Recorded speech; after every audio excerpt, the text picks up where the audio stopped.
வணக்கம். இன்னைக்கு கிளாஸ்ல நம்ம பார்க்க போற டாபிக் பாத்தீங்கன்னா grade 12 CBSE Mathematics book follow பண்ணியிருக்கோம். chapter 2 inverse trigonometric function பார்த்துட்டு இருக்கோம். இதுல நம்ம trigonometric function based graphs எப்படி கோட் பண்றது, inverse trigonometric functionக்கு graphs எப்படி பார்க்கிறதுன்னு பார்த்துட்டு இருக்கோம். இன்னைக்கு பார்க்க போற curve draw the graph y equal to cos x and y equal to cos inverse of x இப்படி கேட்டிருக்காங்கன்னா எப்படி பார்க்கிறது. Already sin x and sin inverse of x ஓட கிராஃப் பார்த்துருந்தோம். கண்டிப்பா பாருங்க. ஏதாவது ஒரு क्वेश्चन நமக்கு போர்டு எக்ஸாம்ல எக்ஸ்பெக்ட் பண்ணலாம். இப்போ சொல்யூஷன் பார்க்கலாம்.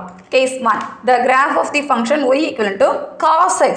ஸோ cos x தான் நம்மளுடைய கிராஃப் as usual ஸ்டார்ட் பண்ணுங்க. பை டு பை, இங்கே -5 -2π, the regions are -1 to 1 code பண்ணிக்கோங்க. ஜென்ரலாக ஃபஸ்ட்டு ஸ்டார்ட் பண்ணுறது.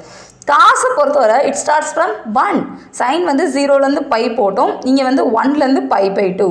அடுத்து திருப்பி இந்த இடத்துல கட் ஆகி 3π/2ல் மூவ் ஆகும். ஸோ இதே மாதிரி மூவ் ஆகும். இப்போ நெகட்டிவ்லேயும் பார்த்தீங்கன்னா -π/2 -3π/2ல் நமக்கு கிடைக்கும்.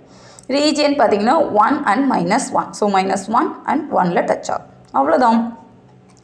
தனித்தனியாக பாருங்கள். ஒவ்வொரு கிராஃபும் ஒரு தடவை பார்த்துட்டு எழுதி பாருங்கள். 1ல் ஸ்டார்ட் ஆகுதுன்னா திருப்பி π/2ல் ரெடியூஸ் ஆகும், அடுத்து 3π/2ல் இன்க்ரீஸ் ஆகும். இந்த மாதிரி வரும். இது cos x function. cos inverse of ஃபங்க்ஷனாக எப்படி இருக்கும்? அதே மாதிரி தான். the graph of the function y equal to cos inverse of x இருந்ததுன்னா ரீஜியன் பார்த்தீங்கன்னா -1 to 1 கோட் பண்ணிக்கலாம். இதுதான் நம்மளுடைய ரீஜியனாக இருக்கும். 0 இங்கேருந்து பார்த்தீங்கன்னா நம்ம 1ல் தான் ஸ்டார்ட் பண்ணணும்னு சொன்னோம். ஸோ பாசிட்டிவ் ஆக்சிஸில் தான் இருக்கணும். 1லேருந்து π/2, திருப்பி பையில் ரேஸ் ஆகும், 3π/2 இந்த மாதிரி மூவ் ஆகும். நெகட்டிவ் ஆர்டர்லேயும் இதே மாதிரி தான். π/2லேருந்து இந்த சைடு வந்து இப்படி வரும். -1 டச் பண்ணணும், இங்கே -1ல் டச் பண்ணணும். அவ்வளோதான். ரொம்ப சிம்பிள் தான். ஸோ ஸ்டார்ட் பண்ணுறது தான் நமக்கு தேவை. எந்த லிமிட்டில் நமக்கு இன்க்ரீஸ் ஆகுது டிக்ரீஸ் ஆகுது நம்ம தெரிஞ்சுக்கிட்டால் போதும். இந்த மாதிரி கர்வ்ஸ் ஈஸியாக ஃபார்ம் பண்ணலாம். இப்போ ஓவரால் ரிசல்ட்ஸ் பார்த்தீங்கன்னா இன் காஸ் ஃபங்க்ஷன் டொமைன்கிறது set of all real numbers. Range பார்த்தீங்கன்னா -1, 1. அதுவே காஸ் இன்வர்ஸ் ஃபங்க்ஷன் பார்த்தீங்கன்னா டொமைனோட வேல்யூ -1, 1. டொமைன்னா நம்ம இந்த எக்ஸ் ஆக்சிஸில் கோட் பண்ணுற வேல்யூ. ரேஞ்சு நமக்கு 0ல் தான் ஸ்டார்ட் ஆகுது. அப்போ -π, 0, π போகிறது 0, π. எந்த இடத்துல பவுண்டரியில் டச் ஆகுதோ அதுதான் நம்ம சொல்ல முடியும். 0லேருந்து π. ஸோ இப்படி தான் நம்ம ஹைலைட் பண்ணுற மாதிரி இருக்கும். ரொம்ப சிம்பிள் தான். ஸோ காஸ் எக்ஸ் ஃபங்க்ஷன் எப்படி எழுதுறது, காஸ் இன்வர்ஸ் ஆஃப் எக்ஸ் பார்க்குறது அண்ட் ரிசல்ட்ஸ் கண்டிப்பாக ஹைலைட் பண்ணுங்கள்.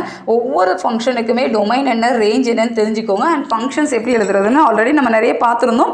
இருந்தாலும் ஒவ்வொரு ப்ராப்ளத்துக்கும் கீழே நீங்கள் எழுதுறது நமக்கு கான்செப்ட் ஈஸியாக புரிஞ்சுக்கிறதுக்கு ஹெல்ப்ஃபுல்லாக இருக்கும்.